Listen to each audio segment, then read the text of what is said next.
আল্লাহ তাআলা যদি দয়া করে আমাদেরকে মাফ না করে, আমাদের বাঁচার কোনো উপায় নাই। আপনি কি ভেবেছেন আপনার নামাজ দিয়ে আপনি জান্নাতে যাবেন?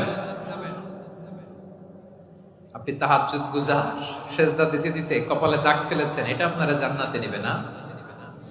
আপনি এলাকার সবচেয়ে বড় হাতেম তাই দানশীল, এই দানের ভরসায় বসে আছেন। কশিন কালো আমাদের নামাজ, আমাদের রোজা, আমাদের ইবাদত, এগুলোকে মিজানের পাল্লায় উঠালে কোনো ওজনই হবে না। তবে আমাদের একটা কৌশল জানা আছে, আমরা আল্লাহর রহমতের ভিখারি। আমরা সেদিন আগেই গুনার স্বীকৃতি দিয়ে দেব। আমরা বলবো, আল্লাহ তুমি প্রশ্ন করার আগে তোমার একটা কথা বলি, আমারে কিছু জিজ্ঞেস করো না, আমি সব করেছি।